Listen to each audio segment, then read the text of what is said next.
Julian, that NFL quarterback carousel has begun to spin, but Russell Wilson going to Denver, Aaron Rodgers staying in Green Bay, and Carson Wentz going to Washington. Those guys weren't really names I expected here. So where do the Carolina's Panthers sit right now in terms of when they might jump on that carousel and which horse they might try to ride into Carolina? Yeah, for me, the only options that they have are either to ride with Sam Darnold or take somebody in the draft or potentially trade for Jimmy Garoppolo. I don't think Kirk Cousins fits into the salary cap. So there's not a ton of great options. Maybe Mitch Trubisky as someone they can sign to a short-term deal, but that would probably mean having to get rid of Sam Darnold, which would mean the team would have to give us some assets. So not a lot of great options right now for the Carolina Panthers in this quarterback market after watching the top guys go off the board. After the last 2 years, Teddy Bridgewater for one season, Sam Darnold for at least one season, one really bad season, how much faith do you have in this organization to make the right move right now? Hard to have any at all based off of the Bridgewater situation and Darnold that you brought up. I was fine with bringing back Teddy, but if you're going to do that, you needed to draft a quarterback last year. And unfortunately, they are in the worst possible situation where it's not just them that's desperate. New Orleans is, Tampa is, Pittsburgh is, and there aren't a lot of great options out there. So seeing how they're past the last two off seasons, it's hard to have a lot of confidence in that their ability to get it right this go around, especially with the dwindling options out there right now. Julian, about 15 seconds. Your best guess as the quarterback depth chart heading into training camp? Sam Darnold, PJ Walker, and Kenny Pickett. Oh, no. Okay, the rest of my conversation with Julian is on the WCNC Charlotte YouTube page. All right, buddy, let's just keep this going. Kenny Pickett, okay, the draft. If the Panthers get Kenny Pickett, you could surmise that's what they're using the 6th overall pick on. Do you think they would actually take a quarterback at 6 when, listen, not every left tackle is going to be off the board by the time they get to 6, and they could even trade back for one? Do you think quarterback is still a plausible way this team might go? It's hard to say until we see how free agency plays out, which is I've told anyone who's asked me about what they're going to do. I don't know what they're going to do until we see if they're able to either garner a quarterback in free agency or via trade, or if they're able to get a left tackle, a veteran, which would be my preference. And same thing at guard, which is where they actually might be very aggressive in trying to get into the guard market. Now, they can't get any top end guys with the salary cap space that they don't have, but they're going to try their best to at least address it then. So when it comes to quarterback, Scott Fitterer said at the exit interview that if they find a quarterback that they like, that's the point in time where you would take one. So I think if they fall in love with either Kenny Pickett or Malik Willis, that the Carolina Panthers will take a quarterback at 6 and not look past it.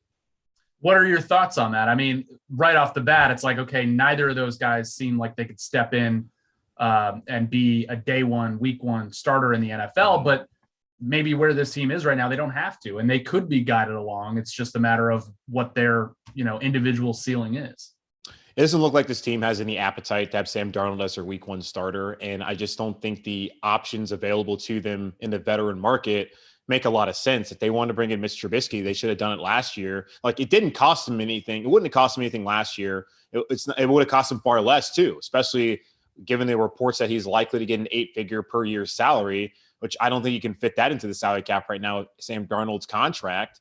So bringing in a rookie like Kenny Pickett, which I think would be the one they'd probably take, makes sense in a way, just because you got to bring someone in, and he's probably the most pro ready according to all the draft experts. And Matt Rule has that relationship. David Tepper, obviously, his relationship with the University of Pittsburgh. That's why I would think that they might do that if they're going to take a quarterback, and why it would be him.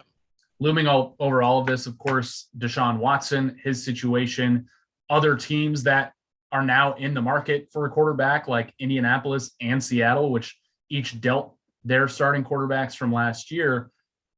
There's a lot to figure out. There's a grand jury, situation happening Friday with Deshaun Watson. It could clear some things up. It could make things even, murkier with his football situation down the road. So obviously we know the Panthers are interested. There are a lot of teams that are probably jumping into that pool of interested teams.